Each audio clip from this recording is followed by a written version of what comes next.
Amerika Tashqi ishlar ministrligining sobiq ministri Mayk Pompeo 19 yanvar Xitoyning Uyg'urlarga yurgizib kelgan jinoyatini irqiy qirg'inchilik va insoniyatga qarshi jinoyat deb atagandan keyin Xitoy Tashqi ishlar ministrligi buningga qattiq noroziligini bildirgan va Xitoy tashviqot vositalari bu bayonotga bas-basda hujum boshlagan edi. 25 yanvar kuni Xitoycha Tang'artaq to'ri Uyg'ur rayoni raisi Shuhrat Zakirning Amerika Tashqi ishlar ministrligining sobiq ministri Mayk Pompeoning bayonotini ayblagan uzun yozmasini e'lon qilgan.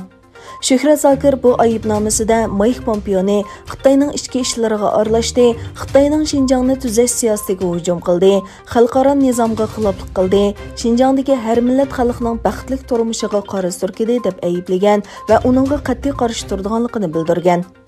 Analizchilarning qarashicha, Shuhrat Zakirning bu yolg'on doklati Xitoyning jinoyatini yoshirib ololmaydi. Uning terrorlikqa zarba berish degani Xitoyning yanada bu qalpoqni bahona qilayotganligini, namratlarni yo'lash degani keng ko'lamli qul emgakni rivojlantirganligini, majburiy ma'rifni umumlashtirdik degani yosh o'smirlarni Xitoycha ma'rifga mahkum qilganligini ko'rsatadi. Diniy erkinlikni kafolatga ega qildik degani texnik kulkilik.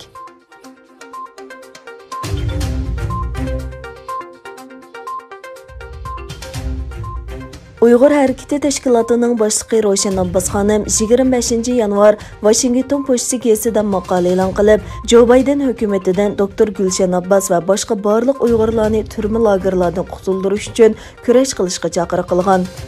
Roshan Abbas Xanım bu maqolasida Xitoy hukumatining o'chilish xarakterlik tutqun qilib, 20 yil kesayotgan hadisi Gulshan Abbas va uning oilasidagilar duch kelgan fojiani tilga olib, mushu tipik voqeadan Xitoy hukumatining naqadar razil, qabih va zo'ravon hokimiyat ekanligini, yillardan beri butun Uyg'urga tuhmat chaplab, ularga xilma-xil paskas nayranglar, qo'rqinchli vositalar bilan ziyonkashlik qilib kelganligini bayon qilgan.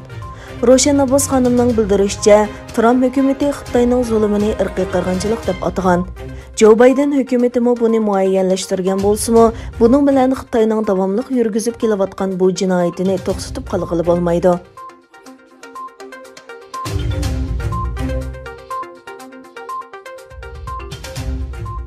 Egilenishicha, Xitoyning tabiiy gaz ishlab chiqarish miqdori 2020 yili %10% eshib 188 milliard kub metrga yetgan. Xitoy Davlat istatistika idorasi e'lon qilgan sonliq ma'lumotga qaraganda, 2020 yili Xitoyning tabiiy gaz ishlab chiqarish miqdori oldingi yilga solishtirganda %9.8 eshib 188 milliard 800 million kub metrga yetgan. Bundaq bo'lganda, davlat ichida tabiiy gaz ishlab chiqarish uda 4 yil 10 milliard kub metrdan oshgan. Xitoyning energiya ishlab chiqarishining zo'r bir qismi bo'lib bu tabiiy gaz va neft Sharqi Turkistondan keladi. 12 oyda Xitoy neft shirkati Sharqi Turkistonning Jungar oymaliqidan 109 milliard kub metr tabiiy gaz zapsi bayqaganligini e'lon qildi.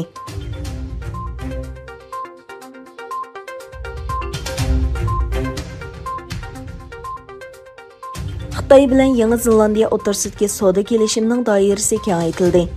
Xitoy rasmiy Xinhua agentligining xabar qilishicha, Xitoy bilan Yangi Zelandiya ikki davlat o'rtasidagi ikki taraflik erkin savdo kelishimini yaxshilash to'g'risida kelishim imzolagan. Xabarda Xitoyning kengaytirilgan erkin savdo rayonining bir qismi sifatida aviatsiya, ma'arif va pul muomala qatorliq sohalarni ochadiganligi, Yangi Zelandiyaning Xitoy o'qituvchilari va sayohat yetakchilarining viza normasini oshiradiganligi o'tirg'a qo'yilgan. Buningdan boshqa kelishimda o'zaro tamojna bejini kamaytirishmi bor. Kelishimga savdo ministrlari Damin O'Connor va Wang Wintoy imzo qo'ygan. Yangi Zelandiya tashqi ishlar ministri O'Connor bayonotida Xitoyning erkin savdo kelishimi va bizning savdo amaliyotimiz tunji kelishim imzolangandan buyon ko'p o'zgardi dedi va kelishimning muhimligini tushuntirdi. Ikki davlat o'rtasidagi tunji erkin savdo kelishimi 2008 yili imzolangan.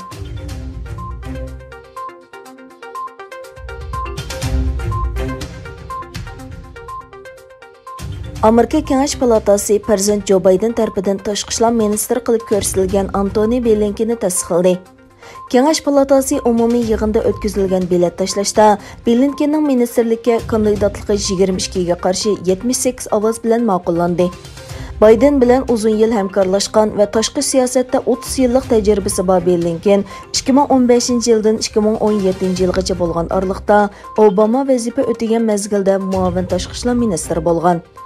Blinken nomzodligi jarayonida Donald Trump hukumatining Xitoyni Sharqi Turkistonda irqiy qirg'inchilik va insoniyatga qarshi jinoyat sodir qilish bilan ayblagan qaroriga qo'shilganligini bildirgan.